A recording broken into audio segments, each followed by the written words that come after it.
In today's video, we're going to transform the house from this to this.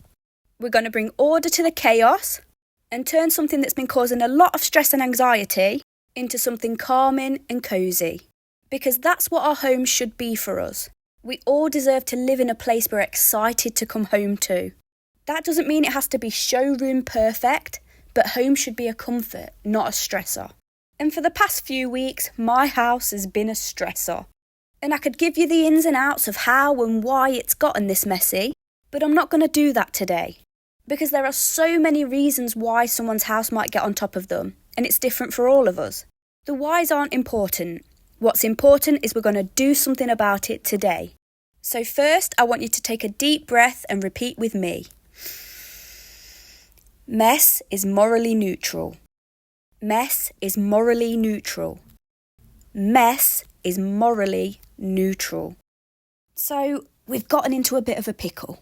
We're a bit overwhelmed, but that doesn't mean that we're bad people or unworthy people. I know that's what the voice in your head is probably telling you. But what we're not going to do is beat ourselves up about it. Because you do not need to berate yourself or make yourself feel small to create positive change. Second thing I want you to repeat is we've done this before, we can do it again. We've done it before, we can do it again, easy. And if this is the first time you've ever tried to tackle a big overwhelming space and you have no idea where to start, don't worry, I got you. Because I most definitely have, and I'm good at it. And I'm going to be here to guide you every step of the way. As you can see, I'm taking you on a tour to show you what we're dealing with today. And it's a lot. But I'm going to show you how to tackle a space like this in the fastest, most efficient way possible. Around 7 months ago, I made a video called How to Tidy When You're Overwhelmed. And at the start of that video, my house looks similar to this. I'll go as far as to say this mess is a tad worse. But 7 months ago was the last time my house had gotten to the point where it was overwhelming. And I'd say that's pretty good going for me. Because there was a time my house was this messy constantly. No breaks in between. And if this is your first time ever watching me, there are a few things you should know. Firstly, I have struggled with messiness since before I can remember. I've always found keeping a tidy space to be so difficult and never understood why it seemed to come so easily to other people. That's not to say I wasn't trying. I was trying all the time and still it seemed like I couldn't keep my head above water. Later on in life I found out there was a term for that and I was able to put a name to some of the issues that I struggled with, and it was executive dysfunction. And in learning this, learning that I wasn't lazy and I wasn't thoughtless, those are familiar terms that pop up a lot for us in our lifetime. I'm sure you can relate. But learning that my mind just worked a little differently taught me to go easier on myself. And I felt empowered for the first time. I recognised that the keeping house tips that other people lived by were probably never going to work for me. Things like pick up as you go along and don't put it down, put it away. So I began to search for things that would work for me and people with minds that worked like mine. And I started this channel to help others as well as myself. And here we are. Welcome. I hope I can be of so much help. And I hope this channel and the community we've built here makes you feel less alone. Now, let's jump right in. The first thing we're going to do is split the clean into 3 stages. If you've got a notepad or a journal, get it out because it's going to help. Stage 1 is about tackling problems that span across the entire house. We're going to sweep all over and nip them in the bud straight off the bat. For me, my whole house problems are rubbish, pots and clothes. So rubbish is first on my list, and what I'm going to do is go room to room and pick up every single speck of rubbish I can see. Doing these whole house sweeps makes a huge difference before you even get into the main tidying stage. And this is what we're about. We want to see big visible changes each time we do something on the list. Because this is what's going to give us that boost to carry on. There's nothing more encouraging than seeing visible results. Especially when you've got a bit of a road ahead. By the way, yes, all of my recycling has been stashed in these bags for the last few days. It's been non-stop raining and it's just been easier to store them in a bag rather than going back and forth and having to put shoes on and take them off. I know it doesn't look very sightly, but when everything's been getting on top of you, sometimes you've just got to do what you've got to do to get by. And hey, it's better than not recycling at all and just throwing it in the bin so you don't have to look at it. Anyway, back to what I was saying about visible change. We need to be very methodical in the way we go about it. Are there other ways to do a whole house clean? Sure. But sometimes it can feel like you're tidying and nothing looks any different, and we definitely don't want that today. I always say this in my videos, but you'd be amazed at how fast this mess happened. This is not something I've just left and let build up over weeks and months, and by the way, that's chocolate, not poo. I have been cleaning daily, but I haven't kept up with my systems, and some rooms have suffered for it, as you can see. But those of you who get it, get it. It's mess that creeps up on you and then quickly becomes too much to deal with. This room, for instance, happened in a day. My eldest son had his friend over. I'm going to talk more about this room later on, but this is what I'm talking about. It's a mess that happens so quickly and then compounds, and it makes everything else in the house harder to deal with. And because the mess happens so quickly, we don't have the privilege of being able to space out this big clean-up across days. When life is busy and there's so much hustle and bustle, especially if there's small kids and pets, more mess is going to be created in between the cleans, and it's going to be a never-ending cycle of trying to get it done and failing. What's going to happen then is we're going to become irritable, down, and we're going to think, what's the point in even trying? And that's when things start to level up a notch. That's when we start putting our recycling into bags instead of just walking across to put it into the recycling tub. We're going to miss a day's worth of washing because the pile's overflowing anyway. And it just leads to unhealthy patterns of behaviour because we feel so powerless and exhausted. What we really want is to prevent this happening in the first place, but it isn't always possible, is it? Even when we try our best, because we're human. And humans are flawed, and we have bad days and we have sick days, and it's okay. But I'm here to show you that it is possible to do a huge house reset in one day, and that it doesn't have to be this horrible, daunting thing. It can actually be quite fun. And it's so worth it in the end. By the end of this video, my house looks unrecognisable, and I can't wait to show it to you.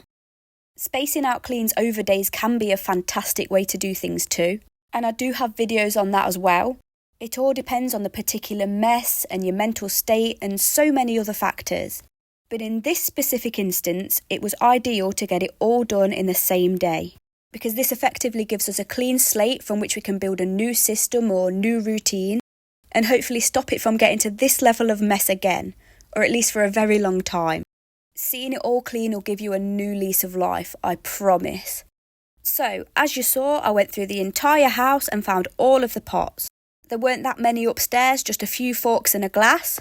Got them all into the sink and washed them. That's pots and rubbish done, 2 things we do not have to worry about now.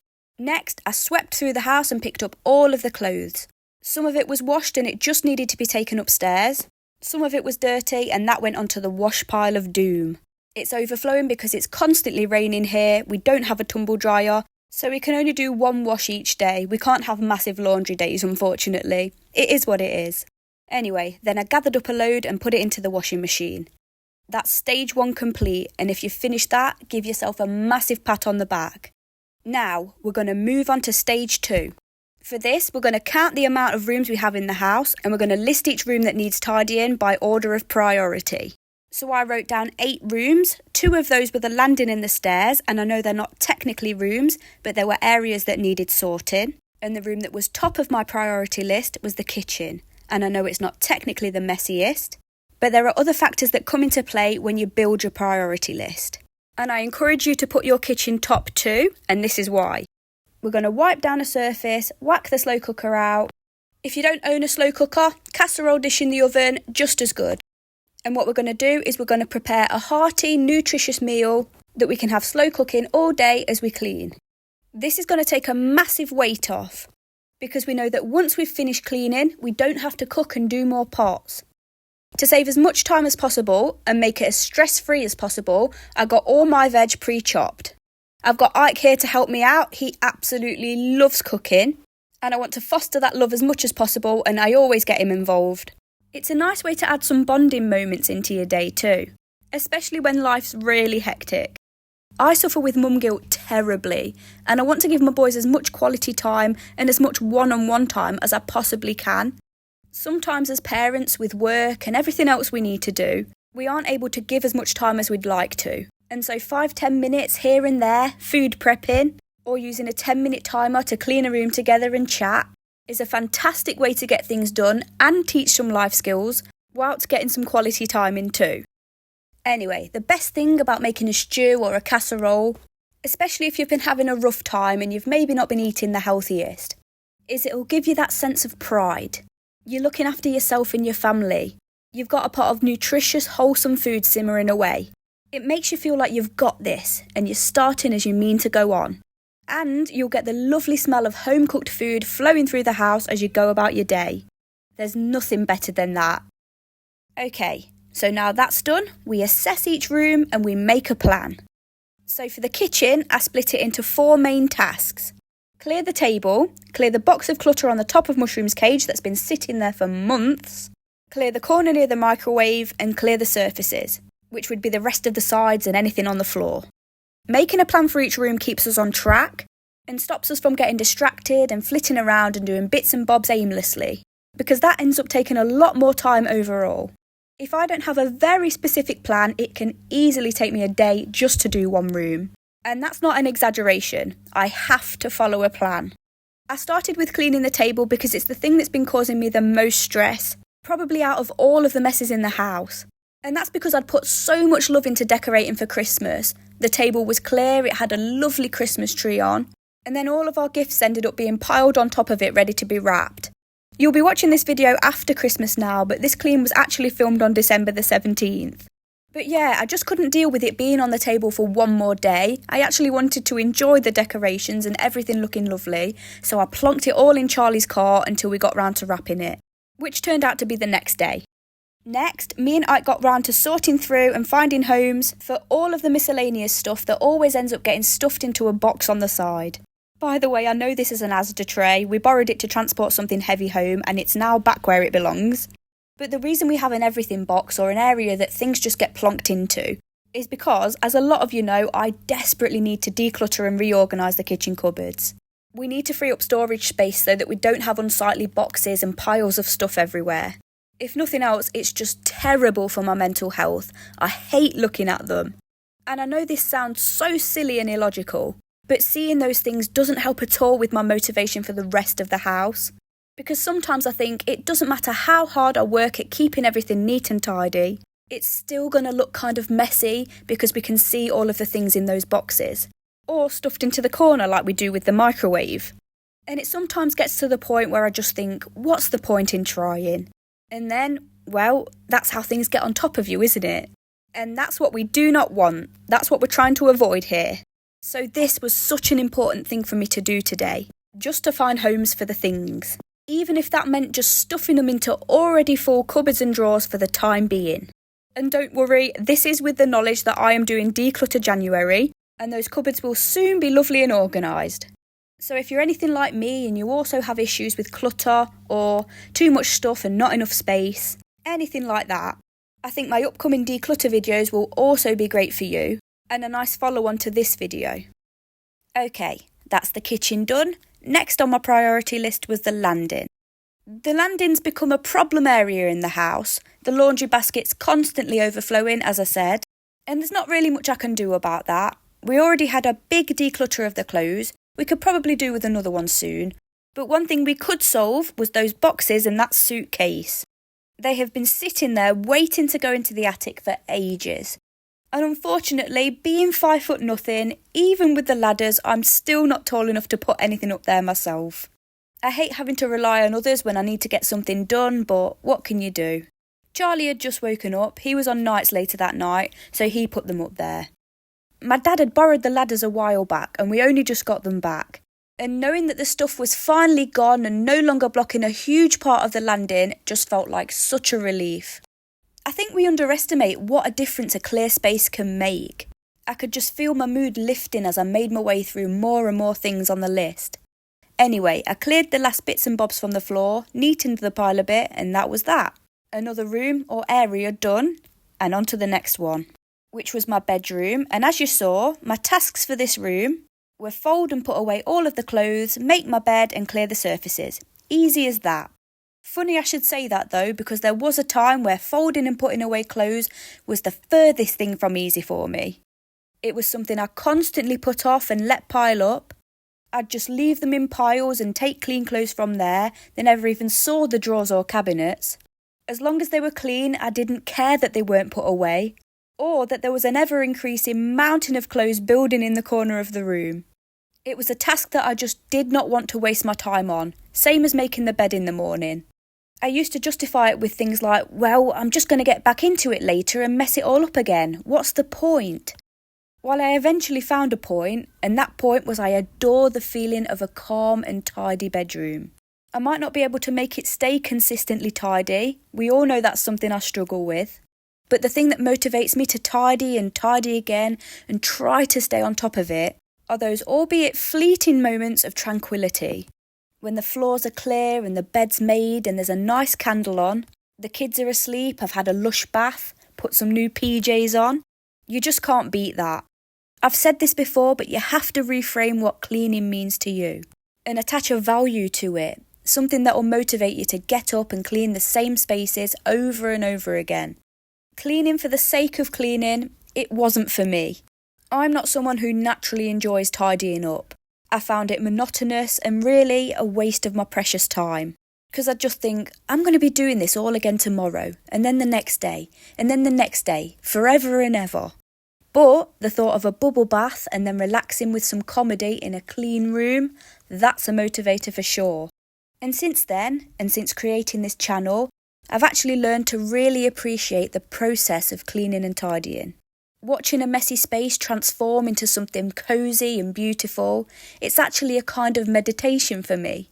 I like to put motivational videos and podcasts on in the background, and it's actually something I've really started looking forward to. And now, cleaning recharges my batteries instead of drains them.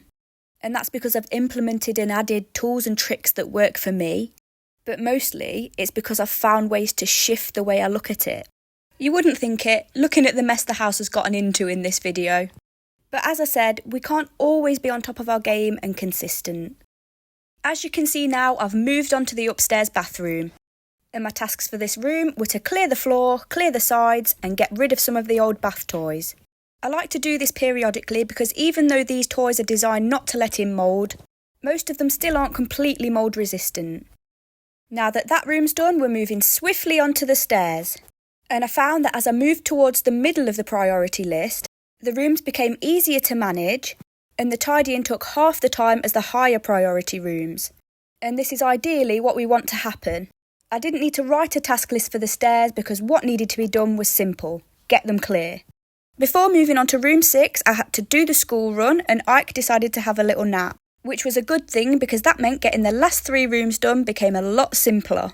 When I filmed my How to Tidy When You're Overwhelmed video, I was extremely lucky in the fact that I had childcare whilst I tackled the house, and that whole house clean took me around 2 hours. On this occasion, I attempted to do the tidy on a day like most other days, with my little ones around, and that meant having to do the school drop-off and pick up, take breaks to spend with Ike, make snacks and all of that good stuff. Obviously most of that's off camera, but I think it's important to mention. And it's also important to mention that because of that fact, this clean took more than double the amount of time. And that's to be expected when you have a family. Anyway, we're now on to the penultimate room, and Rudy decided to help me out, bless him, while Ike took a nap. My tasks for this room, as usual, were to clear the floor and surfaces. But I also wanted to declutter the toy box a little, especially as Christmas was just around the corner. It never hurts to help your future self out when you're in the zone. And on that note, I just wanted to talk a bit more about what I was saying earlier. As much as we might have improved at certain things, and feel that overall we've got quite a good handle on our messiness, sometimes life just happens.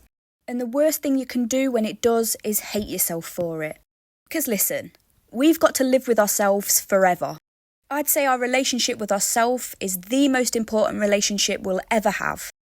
Do we want that relationship to be strained and full of resentment and frustration? Or do we want it to be full of patience, understanding and encouragement? I try to talk to myself as I would a friend or one of my boys. Having a rough patch? Let things go a little? That's okay. We'll get through it. We'll sort it. Because I know the person I am at my core doesn't want to stay stagnant in this situation or in this mess. Of course not. She wants to do the best she possibly can and live a happy and healthy and productive life. And I want to do that not just for myself, but for those around me, and indirectly for society. Because our inner voice, the way we treat ourselves, that has a ripple effect. It ripples on to our children, our partner, our friends, and that ripples on from them to the people they interact with, and so on and so forth. If we can cultivate a healthy, loving inner world, one by one we can cultivate a healthy and loving external world. And I firmly believe that. It all starts at home. So let's carry on working together and make it a beautiful place to be. Now, that's the penultimate room done, and we've got just one more to go. We're almost there, and look at the difference we've made in such a short space of time. The final room on my list is, of course, the boys' room. As you can see, this room had the most task categories out of all of the other rooms. Now, I told you earlier I'd talk more about it, and now I can explain why it's bottom of the priority list, despite being probably the messiest room overall. Well, it was because I was waiting for Rudy to come back home from school. Sometimes we have to rearrange the priority list based on the other people who live inside our home. It shouldn't just fall on our shoulders. I did not make 1 ounce of this mess, and I'd made the room look so lovely before he had his friend round. And so I wrote this list in the order that I did, to be able to teach him the importance of taking responsibility for our actions and helping others out. We'll tidy this one together. I'll be there to help and guide and support him along the way, and to show him how it's done. Because I know how overwhelming this mess would have been to me at his age. Telling him to go and tidy this room and leaving him to his own devices wouldn't have been helpful. There's Rudy just wandering around trying every single mask on. He's as distractible as I was as a child. I'm now tidying along with Captain America, I think. But yeah, I truly believe that tidying a space is a skill that needs to be taught and mastered. It doesn't come to us automatically. And I think so many of us growing up were just expected to do it without being shown how to do it. We wouldn't expect that with any other life skill, not with reading, not with maths, so why should we expect it with knowing how to tidy a house? That's just my opinion though.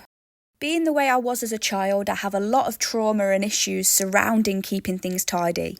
It's not something I'll talk about in this particular video, but I do touch on it a lot in my other videos.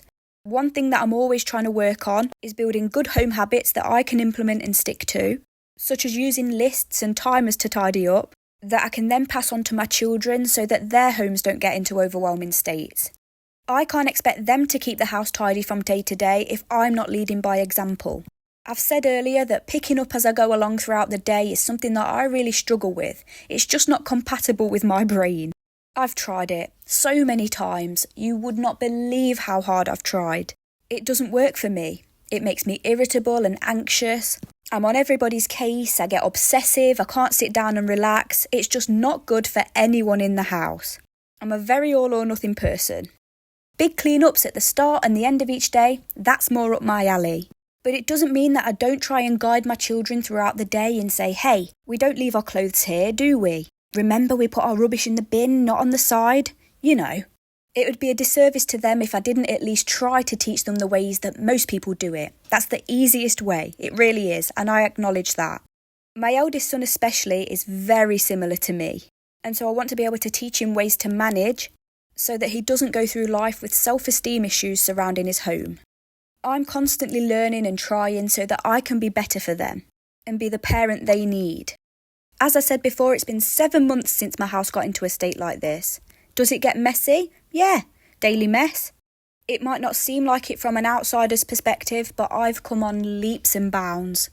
The majority of the time now, my house is clean and cosy and lovely.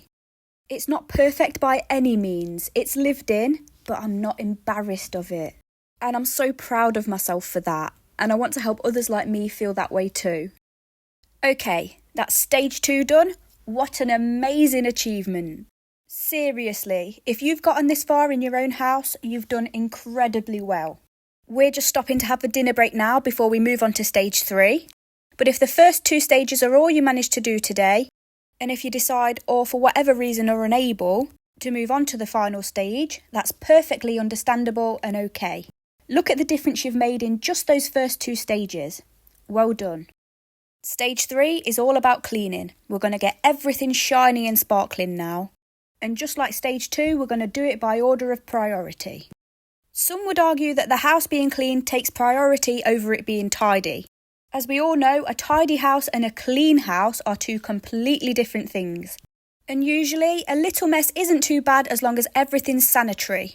However, you can't clean anything if the sides are cluttered, the carpets are cluttered, everything's just cluttered. So we have to make ourselves a blank canvas first. For my cleaning priority list, the upstairs rooms came top. And that's because of the time of day I knew I was going to get round to it.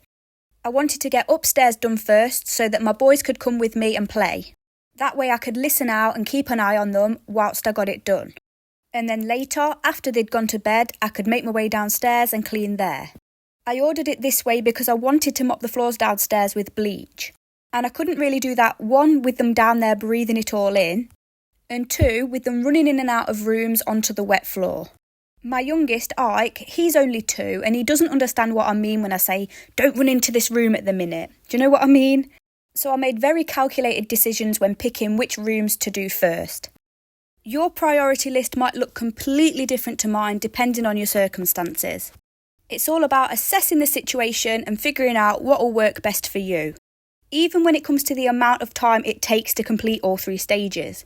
I stated earlier that because my house gets messy so fast, I wanted to complete the clean within 1 day, but for someone else, who maybe doesn't have kids, or maybe your mess accumulated more slowly over a number of weeks or even months, you might decide to take a day to complete each stage.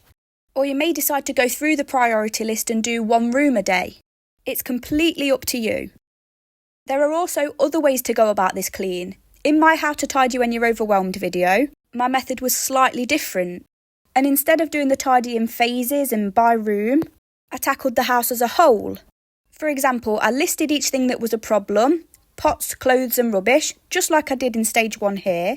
But instead of stopping there, I added on more things like toys and books. And I did it that way. I tackled the whole house at the same time rather than doing it room by room, if that makes sense. That way progress is made on the entire house, and if you have to stop halfway through for whatever reason, there's been a dent made on the mess throughout. If you think that method might work better for you, I encourage you to go and watch that video. It resonated with a lot of people and it's my most viewed, so it's easy to find. And it's a lot shorter than this video. This video is actually the longest video I've ever put out. Now, this bathroom seriously needed a deep clean. And my boys were happy and distracted playing in their bedroom, so I took full advantage of that and started scrubbing everything. The tiles, the sink, the toilet, the floor. I put the shower curtain and the bath toys in a diluted bleach solution, because it's been a while since they've been cleaned and you know how it is when things get damp. This bathroom gets grimy fast, because the boys are constantly splashing water everywhere when they have a bath. They like to make potions in the sink too. I don't know if you saw that at the start of the video. But I will admit it gets cleaned way less than it should. And that's because I spend so much time trying to clean up the daily messes, it often gets neglected. So yeah, I'm doing a big deep clean, however, that doesn't mean that you have to. Just making slight progress on each room is good enough, especially after all of your hard work tidying. Maybe you could focus on cleaning 1 targeted area in each room, instead of trying to tackle it as a whole. And now that you've gotten the house nice and tidy, you'll hopefully start to feel more confident in your ability to keep the mess at bay. And that'll mean that you'll be able to come back and spend half an hour here and there, carrying on cleaning each room until they're up to your standard. Do you see what I mean? That way it isn't exhausting and overwhelming. It's never about being perfect. It's about instilling some confidence in ourselves and reminding ourselves that we're capable of so much more than we might have previously believed. Ultimately, this is about a lot more than having a clean and tidy space and shifting our perspective when it comes to the mess. It's about shifting our perspective when it comes to ourselves and our lives in general. We are capable, we are kind, and we are worthy of so much good. And one of my aims with this video is that you start to talk to yourself, as I said earlier, as if you were talking to a younger version of yourself. How would you help yourself through tough times and tricky situations? And this could be quite niche and might only apply to a small few of you. But if you were like me, someone who was naturally messy growing up, and who was raised in a very clean and quite regimented household, and were maybe called lazy and thoughtless, and criticised quite harshly for not being up to standard despite your best efforts, you'll know that that kind of thing sticks with you and it becomes your own inner voice as you move through life. It's hard to shake, but unless we change that inner voice, that will continue to be our story forever. We'll always be the messy person, the thoughtless person. And messiness will always be negative, always something to be ashamed of. It'll always make us feel like we're bad people and unworthy people in every other aspect of our lives, when, of course, we know it's morally neutral. So I want you to consider, if you could go back, how would you talk to younger you in order to guide yourself and navigate your way through childhood? Would you do it with criticism and harsh words? I'm betting not. I can't go back and change the past, but one thing I will never do is chastise my own children when they make a mess or forget themselves, or allow them to see me criticising myself when the house does occasionally get into a state like this. I want them to see me picking myself up by the bootstraps, remaining calm and composed, and saying, look, it's happened now, here's how we fix it. And I want that for you too. Let's be honest, for a lot of us, we know that we're not going to miraculously change overnight. And it's likely that our houses are going to get messy again, and again. But I hope I've provided you with not only some tools and tricks, but the knowledge that when it does get messy, you know what to do. You've got this. We might not be able to prevent the mess from happening in the first place. Oh, but we can become masters at cleaning it up, and fast. And that's an impressive skill in itself, and something I personally pride myself on. When I see a big, overwhelming space, I don't feel stressed by it. I see it as something I can't wait to dig my teeth into, and it helps me not only help myself, but help other people in the same position. I have a certain way of thinking and a sort of magic formula that transforms something that seems so complicated and daunting to a lot of people into something super simple and manageable. And when they wouldn't even know where to start, I do. I try to remember that when old thought patterns creep in. And my house, that was pristine at the start of the day, looks like it's been taken over by a family of feral gremlins by the end of the day. I remind myself that we all have different gifts. We all have areas where we excel and areas where we lack. And that's what makes life interesting. Anyway, some of you might have noticed that I changed the order of some of the rooms around when I made it downstairs. I think the downstairs toilet was higher up, but I decided to do that last, and I can't even remember why. Sometimes you might decide to swap some things around as you get into it. You don't have to abide by the list religiously if something ends up making more sense later on. But yeah, at this point the boys were asleep and I got to relax into the clean. Cleaning the kitchen is my favourite. I find it so therapeutic, and I think it looks the best out of all the rooms in the house when it's tidy and sparkling. I had some YouTube on in the background. At the minute I've been loving listening to anything about self-development. And as it's heading into the new year, it might not be when you're watching this, but it is right now. But I also love anything about productivity and healthy habits. I'm just consuming whatever I can find. It's something I love to do when I get a free minute. I just absorb, and it puts me into a fantastic mindset. Especially when I start to feel off kilter or the day's been chaotic. There's a lot of noise, a lot of stress, and I find myself becoming overstimulated. But I really don't want to act out of character. Listening to those kind of things, even in short bursts like when I'm prepping for dinner, puts everything back into perspective. I used to love to read a lot, but now, being so busy and having kids, listening to podcasts and people on YouTube is a great alternative. It feels like you're chilling with a friend, doesn't it? Anyway, we are so close to finishing this clean. Just the toilet to do after this, and because I was having so much fun and didn't really have any time constraints now the kids were asleep, I spent extra time on the kitchen doing things I normally wouldn't get round to. I wiped down the doors, got rid of some sticker residue that had been on the washing machine winding me up for the longest time. I find that once you get past that initial block of starting each task, you usually end up wanting to go above and beyond and do more. And simple things that you wouldn't think would make a difference, like wiping down the doors and the cupboards, really does add to the overall feel of the room. Looking at them from afar, you probably wouldn't think they needed a wipe down. But when I actually cleaned them, they transformed into a completely different shade of white. The little details really do make a difference, especially when you've got kids and pets. Things just get grubby, don't they? This floor, though, very visibly needed a clean, which is why I wanted to give it a bleach. I remember when I was pregnant with Ike, I was up every night mopping this floor. It must have been my pregnancy hormones, but I did not want a speck of dirt on it, which was very difficult when I had Rudy running in and out of the garden and Mushroom. It used to give me so much anxiety. Now I'm a bit more relaxed about it all. A little bit of dirt never hurt anyone.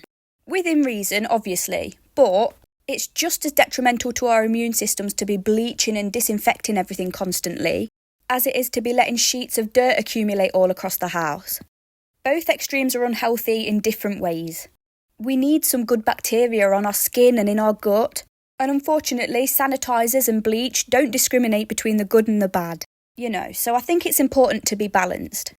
I realise it's such a touchy subject for a lot of people though, and something a great deal of people find very difficult. So we'll say no more about that. I'm going to take you on a tour of the finished house in just a few minutes.